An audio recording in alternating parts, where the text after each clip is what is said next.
Aujourd'hui à l'émission, je reçois Florence Léa Seri, qui est experte à la lutte au gaspillage alimentaire chez Chic Frigo Sans Fric.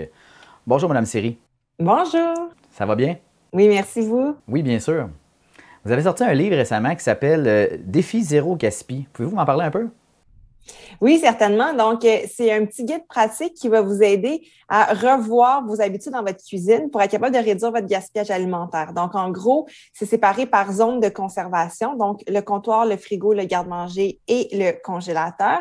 Et dans ces 4 chapitres-là, il y a 3 sous-chapitres. En fait, il y a comment évaluer sa consommation. Donc, quelles sont nos habitudes de consommation. Ensuite, organiser les différentes zones de conservation parce que parfois, on va avoir tendance à conserver un aliment d'une certaine façon, mais malheureusement, c'est ça qui provoque son gaspillage. Donc, on démystifie tout ça. Donc, on fait un petit ménage, on replace les choses pour être capable de réduire notre gaspillage. Et finalement, il y a la section inventer pour vous présenter des canevas de recettes, donc des recettes trouées, entre guillemets, pour vous permettre de cuisiner en mode vide-frigo. Donc, c'est séparé en catégories d'aliments. Au lieu de dire une tasse de sucre, je vais dire une tasse de sucrant. Et là, vous allez pouvoir mettre le sucrant que vous voulez. Une tasse de légumes grillés, par exemple. Et là, on peut aller voir comment est-ce qu'on peut faire des légumes grillés dans différentes parties. Il y a également 12 défis dans le livre, pour être capable un défi par mois, ajouter une petite habitude zéro gaspillage. Et faire la lutte contre le gaspillage alimentaire, ça vous est venu comment? Ben, en fait, moi, ça m'a choisi. J'étais cantinière traitant sur les plateaux de tournage. J'ai fait ça pendant 17 ans. Et au cours de ces 17 années-là, les conditions de travail ont été de plus en plus difficiles. Donc, j'ai décidé de trouver des solutions pour être capable d'être digne et fière de mon travail. Et c'est en utilisant ma créativité et aussi l'éducation à l'environnement que j'avais reçue de ma mère qui était militante en environnement. Donc, j'ai tout mis ça ensemble. Et je me suis jamais dit je vais faire du zéro gaspillage, surtout que le terme à l'époque n'existait pas. Je disais que je faisais de l'économie familiale. Mais je vous dirais que ça m'a choisi puis que maintenant, je cuisine tout naturellement comme ça. Le gaspillage alimentaire, on le sait, c'est une problématique mondiale. Mais au Québec, à quel niveau est-ce que ça se situe?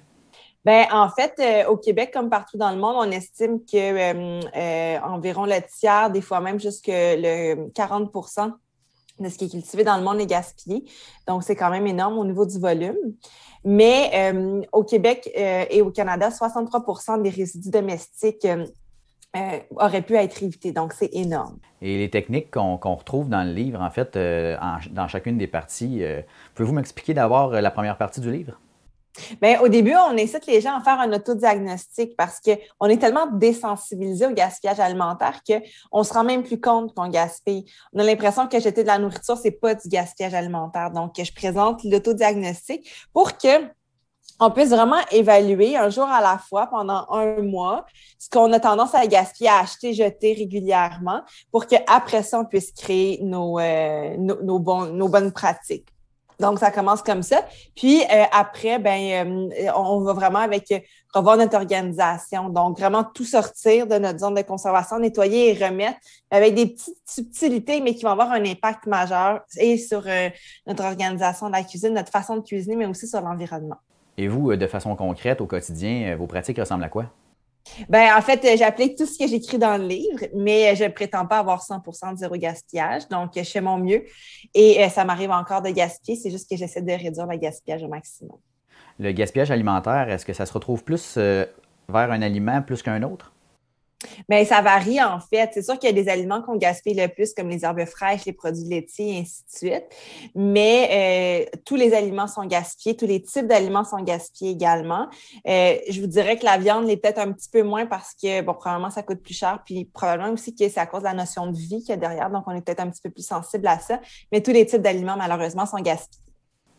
Selon vous, le gaspillage alimentaire, est-ce que c'est culturel? Mais je ne sais pas si c'est culturel, mais certainement, comme on habite dans un pays riche, rempli d'abondance, on a plus tendance à gaspiller. Et moi, je crois sincèrement qu'il y a plusieurs personnes qui gaspillent, qui le font par statut social aussi. Parce que lorsqu'on a les moyens, on se permet de gaspiller. C'est comme de dire, moi, j'ai les moyens de ne pas me soucier de ça. Tandis que les gens qui viennent de milieux plus défavorisés ou plus précaires, pour eux, c'est pas une question qu'ils vont utiliser beaucoup plus la créativité. Donc, le gaspillage est une valorisation pour certains, mais ne devrait pas l'être. Au contraire, moi, je pense qu'on devrait se valoriser à être créatif plutôt qu'à gaspiller. Et qu'est-ce que vous auriez à dire à quelqu'un pour le convaincre de prendre des bonnes habitudes de vie là, pour contrer le gaspillage alimentaire? Mais en ce moment, on fait face à une crise climatique. Puis, selon les scientifiques du projet Drawdown, donc c'est 70 scientifiques du GIEC qui ont fait une analyse de quels sont les gestes individuels et collectifs qu'on pouvait faire pour réduire les changements climatiques. Mais le gaspillage alimentaire tombe en première place. Donc, à la maison, si on apprend à réduire notre gaspillage alimentaire, ça va être des changements d'habitude qui vont vraiment être porteurs et positifs pour la planète et qui vont être le premier pas pour être capable de réduire le gaspillage. Ensuite vient l'éducation à l'environnement et finalement la réduction de la viande. Donc ça, c'est le top 3 des choses qu'on peut faire pour être capable de réduire notre empreinte écologique et les changements climatiques. Donc, je pense que c'est une question qui concerne tout le monde. Je pense que c'est vraiment important de trouver des solutions à notre échelle, mais sans tomber dans le piège de la performance. Donc, on ne se met pas trop de pression, mais on y va vraiment en mettant notre énergie sur les aliments que nous, on gaspille. Parce que moi, je ne suis pas là pour vous dire, vous devez faire ci de telle façon. En fait, je ne connais pas votre réalité. Peut-être que vous mangez des ingrédients que moi, je n'ai pas à mon menu jamais ou que vos pratiques sont différentes parce que mon mode de vie est différent de le vôtre. Donc, c'est dur de vraiment établir une seule façon de faire. Je pense que pour rassembler les gens, c'est important de miser sur la créativité parce que la créativité est une réponse aux besoins de chacun. On peut retrouver votre livre à quel endroit? Dans toutes les bonnes librairies et les bibliothèques, donc Défi Zéro Gaspille. Mais vous pouvez également vous inscrire au Défi Zéro Gaspille que j'ai lancé avec mon collègue Guillaume Quentin de la Transformerie, qui est un supplément également, donc pour participer à certains défis, mais à tous les mois. Et j'ai également lancé une formation en ligne qui, elle, se retrouve sur ma plateforme de formation en ligne, florenceleasiri.didacte.com. Donc, ils peuvent m'écrire sur Facebook et Instagram. J'aime bien répondre aux questions de comment cuisiner un aliment, des questions par rapport au gaspillage alimentaire. Et d'ailleurs, je les invite à s'inscrire au défi zerogaspille.com parce que il va y avoir des défis à tous les mois, mais on lance les grandes festivités par le défi vide frigo qui sera à la fois sur mes pages Facebook et Instagram que celle de la Transformerie, mais on invite aussi les gens à participer puis à faire la promotion du vide frigo durant le mois de janvier. Donc, tous les 31 jours du mois de janvier seront sous la thématique du vide frigo. Et en cuisinant ici, vous allez pouvoir vous stimuler à être capable de liquider de façon efficace et créative tous les ingrédients que vous avez sous la main.